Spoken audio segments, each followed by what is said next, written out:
Hello, everybody, and welcome to BarkerModern.com. My name is Chad Barker, and today we're going to do a tutorial here on our exposed open shelf cabinets. So, what I mean by exposed interior cabinets. By exposed interior, we are looking for any cabinet that is going to be exposed to view. It's not going to use the gray melamine interior. We're going to have the horizontal grain textured laminate, as you see right here. Now, nice thing about these exposed interior shelf cabinets, these open shelf cabinets, is the fact that you can store virtually anything on these. You can use it for shoe storage and folded up shirts, pants, you name it, you can store things on these cabinets. They're very versatile, and they are closet designers perfect cabinet. They like to use these a lot. Now, not to take anything away from door and drawer cabinets. Those things are very versatile as well because, you don't lose anything in those, but, you have a door on the front of them and it's just harder to access 'cause you have one more step. We're just talking about ultimate design. Okay. But use what you want. Obviously, some people like the doors, some people like the exposed interior cabinets. Let's just take a look at these guys in more depth, please. All right, so taking a look at these guys, they come in pretty much any application you could think of. Right now, what I have here is the standard open shelf wall cabinet.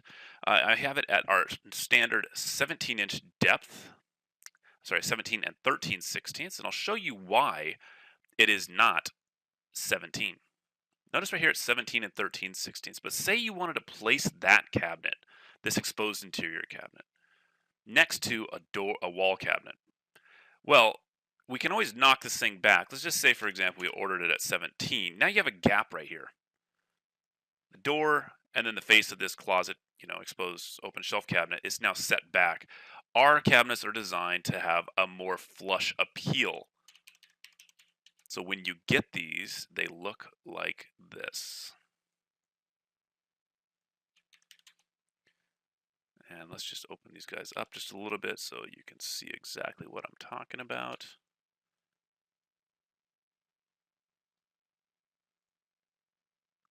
Get this, get a nice horizontal grain on the door that then carries through into the interior of the cabinet, and then you can even expand this cabinet. I just took that generic 18-inch wide cabinets that you see here, but you have that nice seamless look, and that's what we're going for here, is trying to make this thing into a closet that is ultimate in customization. I mean, you already have the custom widths, heights, depths, you can name it right there, but also having the fact that everything looks flush when you get it put together and the doors are all put on. It's just one of those things you stand back and you're just like, wow, look at this masterpiece that I created. It's amazing.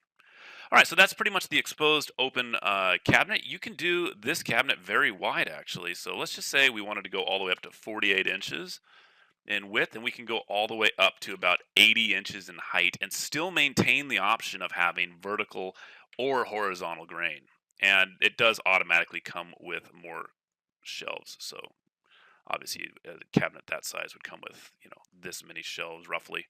You'd have to look at the chart we have there on the actual product. But look at the versatility of this. You have that horizontal grain, and again, as we will show you in another video on how these things are constructed, you have a horizontal grain back. And it's a 3/4 inch thick back that's put in after the cabinet's installed. So the cool thing about these exposed interior cabinets is that you install them without the back on it. And by doing that, this back goes in after the cabinet's actually affixed to the wall. So you'd screw through these gray nailers. This is in the back side of the cabinet. So you'd screw through this into the wall studs. It makes for a super simple installation. It's extremely strong. These are plywood core gray melamine nailers. So this is the strongest material we have in our shop here. And then you screw through these to the wall studs, and then you put the back in. So let's just say, for example, that you were installing this exposed shelf cabinet up onto a wall and you kept missing. If you've ever installed a cabinet and you keep trying to hit the stud, sometimes you just can't find it. Even though your stud finder tells you it's like right there, sometimes you miss. So say you have to drill 2 or 3 holes until you finally get that nasty stud. Got it?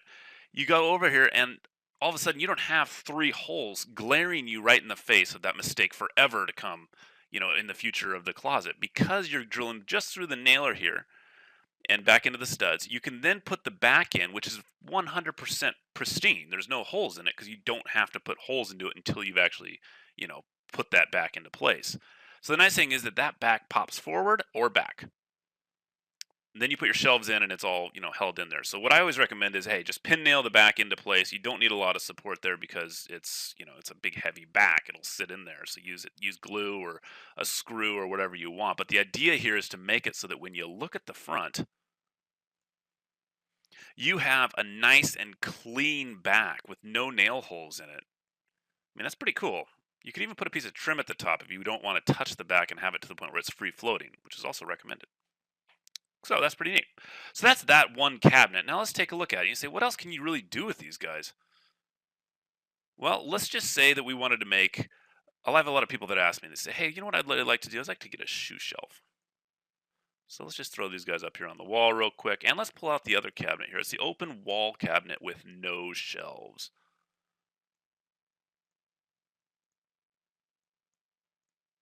So that's this guy. It doesn't have any shelves in it. So what you can do is you can order this guy real short. So let's just go down to like something like 12 inches or something like that. Yeah, let's make it 9 inches. So let's go down to the lowest height we can do. That's 9 inches. We're going to make a nice little shoe shelf here. And we're going to set this one up off the ground by 6 inches. That way it clears the base molding. That way we can install it without removing the base molding in your closet. Again, going for a weekend project here. We're not going for anything, that's going to be where we're ripping out carpet and stuff like that. We want these things to be hanging on the wall. All right, I'm going to make it 80 inches long. That's the max width. And again, we can maintain our horizontal grain on the interior or vertical, whatever you prefer. Nice thing about that then is we can then take these guys and we can move them down just slightly.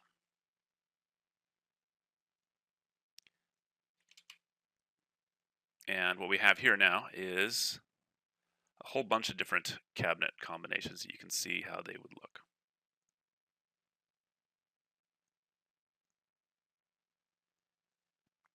All right, so basically what I'm doing is here, I'm just moving this guy around a little bit. And let's see how these three cabinets can work together. So we have a real wide cabinet down here at the bottom. We then have an exposed interior cabinet right here. And ultimately what we're able to do is create a lot of really nice, a really nice combination of cabinets here. So let's take a look. So real quick, what we've done here is we've taken these cabinets up off the ground by 6 inches, as you can see down in here. We then have an exposed shoe shelf now with horizontal grain, which is also very key there. That way the back of that cabinet looks the same as the front of this door cabinet. Above that, I then put the adjustable, wall exposed cabinet with shelves.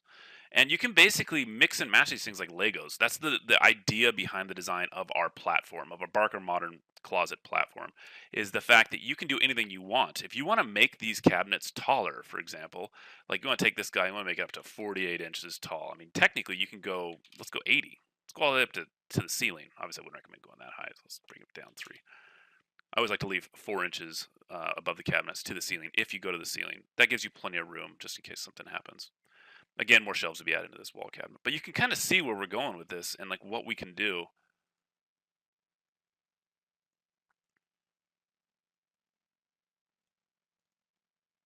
Now let's add some shelves in there and I'll show you what this thing looks like in 3D.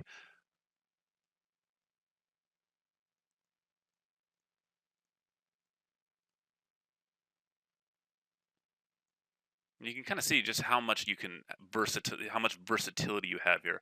So what a lot of people have looked at is like, well, maybe I can make a shoe shelf all the way around the bottom, bottom layer of the cabinets, and you can do that absolutely. And then put your closet storage, basically your doors at your mid level, where you can access them. So like drawer boxes and whatnot, I would recommend keeping those, at about the elevation. When I say elevation, I mean from the ground to the top of the cabinet at 42 inches, 48 inches if you want to push it. If you're taller, 42 inches, is okay. But just try to keep the elevation so that you're not like, on your tiptoes looking into a drawer. But for these exposed interior cabinets with the shelves, again, these things can be done all the way up to the ceiling. You can stack stuff up there as much as you want. You can make a really cool shoe display cabinet. You can even add lighting into these things down the road. I highly recommend the Philips Hue. I think it's a great product. But as you can see right there, we've maintained the symmetry as well as the flush look. So this door is now flush. It almost looks like an inset application, cabinet. And what we're able to do there is really create that nice versatility. Okay. Same thing over there. You can do with corner cabinets. I'm not going to get into the corner cabinets because they operate the exact same. Please see the corner cabinet tutorial over on the closets category, and then you go to corner cabinets. You'll see how we do all those. It's exactly the same as you'd work there. So have fun. Hope you guys enjoyed the video.